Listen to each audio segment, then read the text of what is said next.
Hi everyone, मैं हूं अभिषेक और आपका स्वागत है हमारे यूट्यूब चैनल ग्रेव स्टडी में। ठीक है, तो आज हम लोग जो है नेवी एमआर के जीके और जीएस से संबंधित महत्वपूर्ण प्रश्न करने वाले हैं। तो ध्यान से देखिएगा, महत्वपूर्ण प्रश्न है। ओके, और यह क्लास 20 है। ठीक है, और भी जो मैंने क्लासेस करवा रखे हैं वह ऊपर आपको आई बटन में मिल जाएगा। उसके साथ ही मैंने नीचे डिस्क्रिप्शन में उसका लिंक दे रखा है। ठीक है, और साथ ही साथ हमारे चैनल पर आपको मैथ का क्लासेस मिल जाएगा। ओके, वह भी ऊपर आपको आई बटन में मिल जाएगा और मैंने नीचे डिस्क्रिप्शन में उसका लिंक दे रखा है, इसलिए आप जरूर से जरूर जाके देखें। ठीक है, तो चलिए आज का क्लास स्टार्ट करते हैं। तो आज का क्लास बहुत धमाकेदार होने वाला है।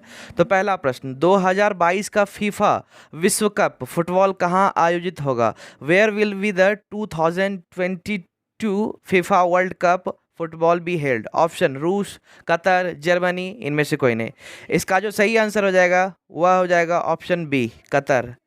तो अगर बात करें फीफा वर्ल्ड कप की 2022 में, वह कहाँ होने वाला है? कतर में। कहाँ होने वाला है? कतर में। ठीक है, तो चलिए अगला प्रश्न, दिलवारा मंदिर कहाँ स्थित है? Where is Dilwara temple located? Option Mysore, Somnath, Indore, Mount Abu. इसका जो सही आंसर हो जाएगा वह हो जाएगा ऑप्शन डी। ठीक है, माउंट आबू। तो दिलवारा अगर मंदिर की बात करें तो दिलवारा मंदिर कहाँ स्थित है? माउंट आबू में, याद कर लीजिएगा। ठीक है, तो अगला प्रश्न, द्रोणाचार्य पुरस्कार किस से जुड़ा है? ठीक है, with whom is the Dronacharya award associated? Option विज्ञान, कला, खेलकूद, समाज कल्याण। इसका जो सही आंसर हो जाएगा वह हो जाएगा ऑप्शन सी, खेलकूद। It means sports. ठीक है, तो याद कर लीजिएगा, द्रोणाचार्य अगर पुरस्कार की बात करें वह जो है खेलकूद से संबंधित है। इट मीन्स खेल से संबंधित। Okay, clear. तो क्लास में आगे बढ़ने से पहले आपने अभी तक इस चैनल को सब्सक्राइब नहीं किया तो जल्दी से जाके नीचे रेड बटन दबा के सब्सक्राइब कर ले और बेल आइकन जरूर से जरूर दबा ले, ताकि इस तरह के जो भी हमारे नए वीडियोस उसका इन्फॉर्मेशन आपको सबसे पहले मिल जाएगा। ठीक है, तो चलिए अगला प्रश्न, नाइटिंगेल ऑफ इंडिया के नाम से कौन प्रसिद्ध थी? Who was known as the nightingale of India? Option Vijaya Lakshmi Pandit, Lata Mangeshkar, Sarojini Naidu, Noorjahan. इसका जो सही आंसर हो जाएगा वह हो जाएगा ऑप्शन सी, सरोजिनी नायडू। तो अगर नाइटिंगेल ऑफ इंडिया की बात करें तो वह कौन थी? सरोजिनी नायडू। ठीक है, याद कर लीजिएगा, सरोजिनी नायडू। तो चलिए अगला प्रश्न, अंतर्राष्ट्रीय महिला दिवस कब मनाया जाता है? When is international women's day celebrated? Option 8 मार्च, 15 फरवरी, 10 मार्च, 2 अक्टूबर। इसका जो सही आंसर हो जाएगा वह हो जाएगा ऑप्शन ए, 8 मार्च। तो याद कर लीजिएगा, अगर अंतर्राष्ट्रीय महिला दिवस, ध्यान दीजिएगा, अंतर्राष्ट्रीय महिला दिवस की बात करें तो कब मनाया जाता है? 8 मार्च को। ठीक है, क्लियर। तो चलिए अगला प्रश्न, विश्व एड्स दिवस कब मनाया जाता है? When is world AIDS day celebrated? Option 1 दिसंबर, 1 जनवरी, 10 दिसंबर, 2 अक्टूबर। इसका जो सही आंसर हो जाएगा वह हो जाएगा ऑप्शन ए, 1 दिसंबर। तो याद कर लीजिएगा, अगर एड्स डे की बात करें, it means world AIDS day की, तो वह कब मनाया जाता है? 1 दिसंबर को। याद कर लीजिएगा, 1 दिसंबर। तो यहाँ दिवस से संबंधित प्रश्न आप जरूर से जरूर ए टू जेड याद कर ले। ठीक है, थोड़ा सा हो सकता है मेहनत लगेगा, बट ए टू जेड याद कर ले। इट मीन्स कहने का हो गया जनवरी से लेकर के दिसंबर तक आप याद कर ले। Okay, clear.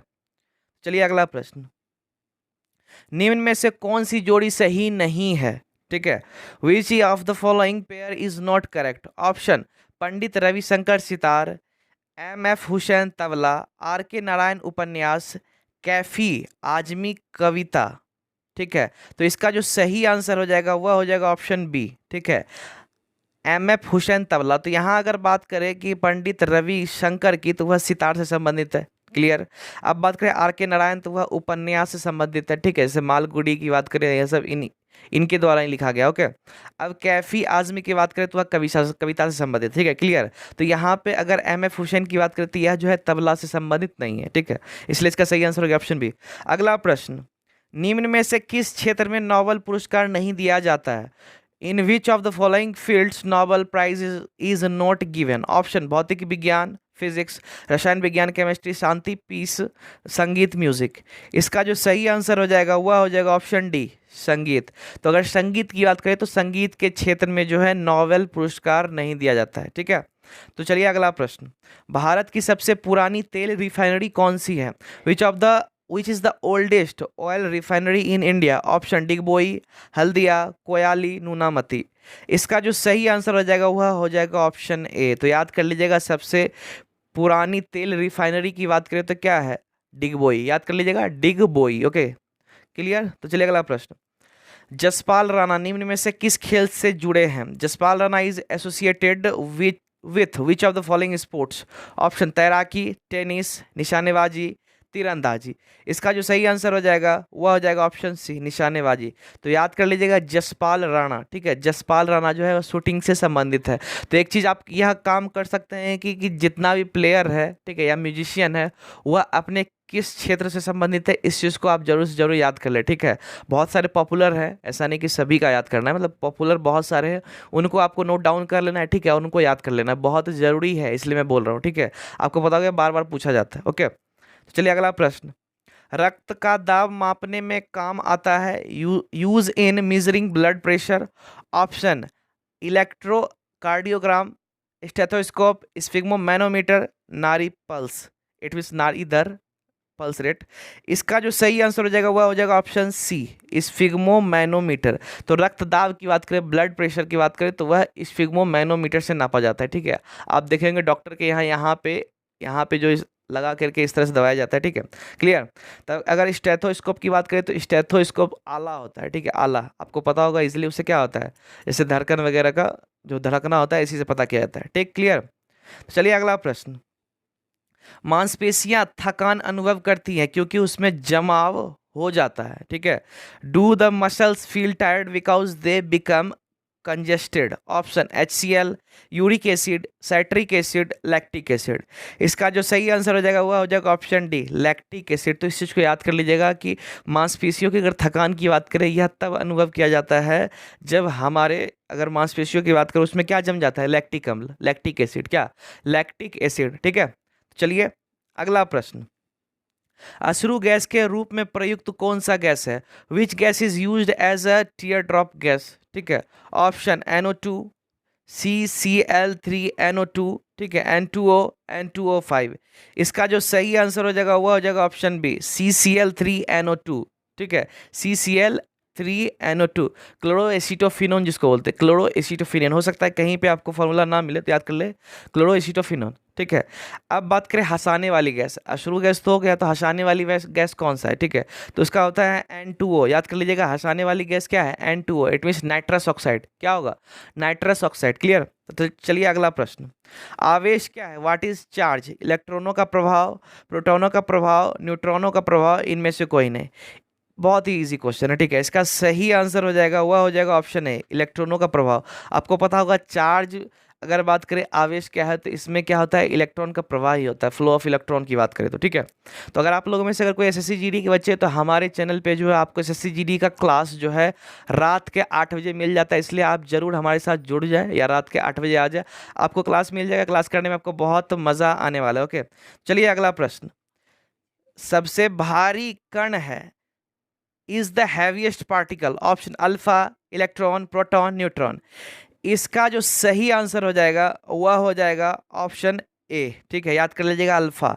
तो अल्फा की बात करें तो अल्फा कण जो है वह सबसे भारी है, ठीक है, अल्फा कण की बात करें, अल्फा कण क्या है, सबसे भारी है, ठीक है। तो चलिए अगला प्रश्न। हाइड्रोजन बम का मूल सिद्धांत है, what is the basic principle of hydrogen bomb. नाभिकीय विखंडन, नाभिकीय संलयन, दोनों, इनमें से कोई नहीं, नन ऑफ दिस, ठीक है। तो इसका सही आंसर हो जाएगा ऑप्शन बी हो जाएगा, ठीक है, ऑप्शन बी, यहाँ पे नाभिकीय संलयन, ठीक है। याद कर लीजिएगा हाइड्रोजन बम जो है नाभिकीय संलयन पे वर्क करता है, ठीक है। अब उसी में बात करें परमाणु बम, एटम बम जिसको बोलते हैं, ठीक है, एटम बम जो है वह जो है नाभिकीय विखंडन, इट मीन्स न्यूक्लियर फिजन पे काम करता है, न्यूक्लियर फिजन। अब एक चीज़ मैं आपको बता देना चाह रहा हूँ, बच्चे इसमें ज़्यादा मिस्टेक जो करते हैं इस दो टर्म पे करते हैं। हिंदी तो खैर ठीक है, विखंडन है, संलयन है, ठीक है, बट इंग्लिश में वह कन्फ्यूज़ कर जाते हैं। कभी कभी होता क्या है कि न्यूक्लियर फिजन को फ्यूज़न को मिक्सअप कर लेते हैं, ठीक है। इसलिए एक काम करें, क्लास में अभी के अभी आप इस चीज़ को क्लियर कर ले, ठीक है, क्लास में अभी के अभी आप इस चीज़ को क्लियर कर ले, ठीक है। तो यहाँ पे अगर बात करें नाभिकीय संलयन, ध्यान दीजिएगा, नाभिकीय संलयन, ठीक है, हाइड्रोजन बम क्या है, न्यूक्लियर फिजन, नाभिकीय संलयन मतलब न्यूक्लियर फिजन, ठीक है, फ्यूजन। ओके, अब बात करें कि नाभिकीय विखंडन, नाभिकीय विखंडन इसका मतलब परमाणु बम, एटम बम, और नाभिकीय विखंडन की बात करें उसको क्या बोलेंगे, न्यूक्लियर फिजन बोलेंगे। नाभिकीय विखंडन मतलब न्यूक्लियर फिजन, क्लियर। चलिए अगला प्रश्न। नाइट्रोजन परमाणु में 7 प्रोटॉन तथा 7 इलेक्ट्रॉन है, तो नाइट्राइट आयन में होते हैं। Nitrogen atom has 7 protons and 7 electron, so does nitrite ion. तो देखिए यहाँ पे ऑप्शन है 4 प्रोटॉन और 7 इलेक्ट्रॉन, 7 प्रोटॉन और 10 इलेक्ट्रॉन, 4 प्रोटॉन और 10 इलेक्ट्रॉन, 10 प्रोटॉन और 7 इलेक्ट्रॉन। इसका अगर सही आंसर की बात करें तो इसका जो सही आंसर है वह हो जाएगा ऑप्शन बी, 7 प्रोटॉन और 10 इलेक्ट्रॉन। याद कर लीजिएगा, नाइट्राइट आयन की बात करें, नाइट्राइट, ठीक है, नाइट्राइट आयन की बात करें, इसमें 7 प्रोटॉन और 10 इलेक्ट्रॉन होता है, 7 प्रोटॉन और 10 इलेक्ट्रॉन। और नाइट्रोजन की बात करें तो इसका अगर परमाणु संख्या की बात करें तो 7 होता है, इसीलिए इसका 7 जो है यहाँ पे क्या है, प्रोटॉन है, और 7 मेरा क्या है, इलेक्ट्रॉन है। क्यों ऐसा है, क्योंकि इसका जो है अगर बात करें एटॉमिक नंबर, ठीक है, परमाणु संख्या, तो वह मेरा 7 होता है। ठीक है, चलिए अगला प्रश्न, प्रक्रिया जिसमें निकाय से ना उष्मा ली जाती है और ना दी जाती है कहलाती है। ठीक है, the process in which no heat is taken from the body and not given is called रुद्धोष्म, ठीक है, समतापीय, उष्मागति, गतिज, एंट्रोपी। इसका जो सही आंसर हो जाएगा यह हो जाएगा ऑप्शन ए, रुद्धोष्म। ठीक है, रिमेटिज्म, ओके, रिमेटिज्म याद कर लीजिएगा। अगला प्रश्न, एटम बम का सिद्धांत क्या है? अभी मैंने ऑलरेडी इसके ऊपर समझा दिया, आपको क्लियर इसका जवाब दे देना है। What is the principle of atom bomb? Option नाभिकीय संलयन, ठीक है, नाभिकीय ये न्यूक्लियर फ्यूजन जिसको बोलते हैं, ठीक है, और नाभिकीय विखंडन मतलब न्यूक्लियर फिजन, ओके, और दोनों इनमें से कोई नहीं। इसका जो सही आंसर हो जाएगा वह क्या हो जाएगा, ऑप्शन बी, नाभिकीय विखंडन मतलब न्यूक्लियर फिजन, न्यूक्लियर फिजन। ठीक है, चलिए अगला प्रश्न, सबसे बड़ा ग्रह कौन सा है? Which is the largest planet? Option बुध, बृहस्पति, शनि, पृथ्वी। इसका जो सही आंसर हो जाएगा वह हो जाएगा ऑप्शन बी। ठीक है, तो बात करें अगर सबसे बड़ा ग्रह की, ध्यान दीजिएगा, सबसे बड़ा ग्रह की तो बृहस्पति है, ठीक है, और सबसे छोटा ग्रह की बात करें तो बुध है। सूर्य के सबसे नजदीक ग्रह की बात करें तो वो भी बुध है, ठीक है। सूर्य से सबसे दूर ग्रह की बात करें तो वरुण है, ठीक है। अब बात करें लेटा हुआ ग्रह किसे कहा जाता है, तो वह है अरुण, आप सबको नोट डाउन कर ले, ठीक है। अब पृथ्वी का अगर जुर्मा ग्रह की बात करें वह है शुक्र, ठीक है। लाल ग्रह की बात करें तो लाल ग्रह क्या है, मंगल, ठीक है। सुबह का तारा और सांझ का तारा किसे कहा जाता है, शुक्र को, ठीक है। अब किन अगर वैसा कौन सा ग्रह है जिनके चारों ओर की बात करें तो 7 जो है धूलकण का एक, इट मीन्स घेरा कह सकते हो, कौन सा ग्रह है, ऐसा शनि है, ठीक है। तो इन सब चीज़ों का आप याद कर ले, ग्रह से रिलेटेड टोटल क्वेश्चन, ज़्यादा क्वेश्चन है नहीं, मैंने आई थिंक सो 5-10 क्वेश्चन को बता दिया है। सबको नोट डाउन करते रहे, डेली आप क्लास करेंगे तो आपको इसी तरह से इंपॉर्टेंट क्वेश्चन देखने को मिल जाएगा। ओके, तो चलिए आज क्लास बस इतना ही। आपने अभी तक इस चैनल को सब्सक्राइब नहीं किया तो जल्दी जाकर नीचे रेड बटन दबा सब्सक्राइब कर ले और बेल आइकन जरूर वाले, ठीक है। और अगर आप इसका पीडीएफ लेना चाहते हैं तो मैंने डिस्क्रिप्शन टेलीग्राम का लिंक दे रखा है, आप सिंपली वहाँ क्लिक करें, वहाँ क्लिक करने के बाद आप इजिली वहाँ जाएँ, वहाँ ज्वाइन कर लें, वहाँ पीडीएफ मिल जाएगा, इजिली वहाँ से डाउनलोड कर सकते हो। ओके, चलिए थैंक यू, नेक्स्ट सेशन में मिलते हैं।